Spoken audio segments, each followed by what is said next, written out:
एक कांग्रेस वाले खुद को देश का मालिक समझते हैं। कांग्रेस के शाही परिवार का अहंकार आज देश ने फिर देखा है। द्रौपदी मुर्मू जी उड़ीसा के जंगलों में आदिवासी परिवार से निकल करके यहां पहुंची है। मातृभाषा न होने के बावजूद भी उन्होंने बेहतरीन तरीके से आज संसद को प्रेरित किया, भाषण दिया। लेकिन कांग्रेस का शाही परिवार उनके अपमान पर उतर आया है। शाही परिवार के एक सदस्य ने कहा कि आदिवासी बेटी ने बोरिंग भाषण दिया। दूसरी सदस्य तो इससे भी एक कदम आगे बढ़ गई। उन्होंने राष्ट्रपति जी को पुअर थिंग कहा। ये देश के 10 करोड़ आदिवासी भाई बहनों का अपमान है। साथियों, कांग्रेस और आपदा दोनों अहंकार की पराकाष्ठा के प्रतीक है। ये आपदा वाले खुद को दिल्ली का मालिक बताते हैं, बहनों को कहते हैं कि वो उसका रक्षा कवच है। मोदी कहता है बहनें मेरे रक्षा कवच है। ये फर्क है। और जैसे खुद को दिल्ली का मालिक कहते हैं, एक कांग्रेस वाले खुद को देश का मालिक समझते हैं। कांग्रेस के शाही परिवार का अहंकार आज देश ने फिर देखा है। आज हमारे सम्मानीय राष्ट्रपति द्रौपदी मुर्मू जी ने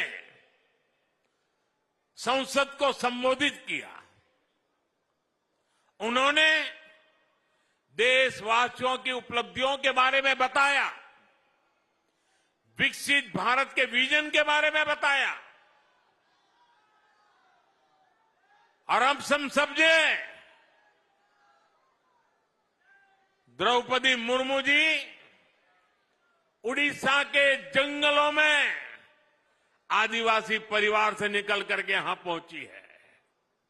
उनकी मातृभाषा हिंदी नहीं है, वो उड़िया भाषा में पली बड़ी है।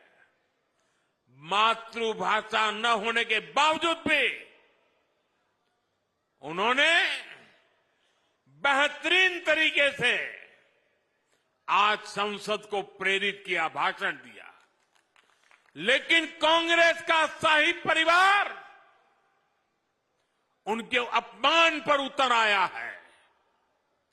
शाही परिवार के एक सदस्य ने कहा कि आदिवासी बेटी ने बोरिंग भाषण दिया।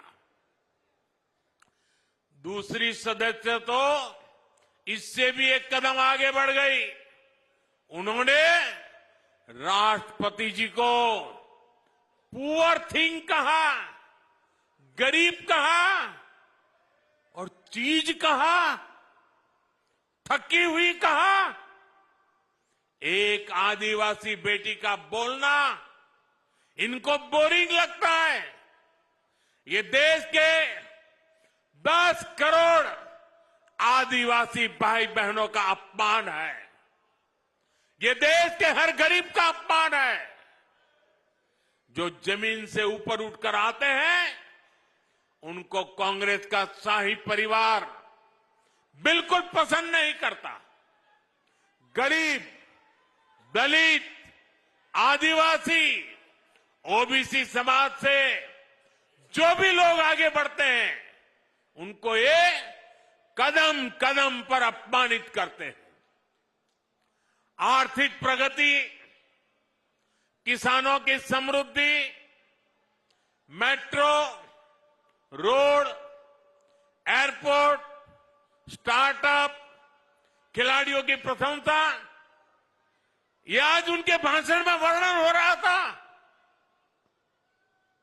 उनको ये भी बोरिंग लगता है। लोगों को गाली देना, विदेशों में भारत को बदनाम करना और अर्बन नक्सलियों की बातें, ये उनको ज्यादा अच्छी लगती है।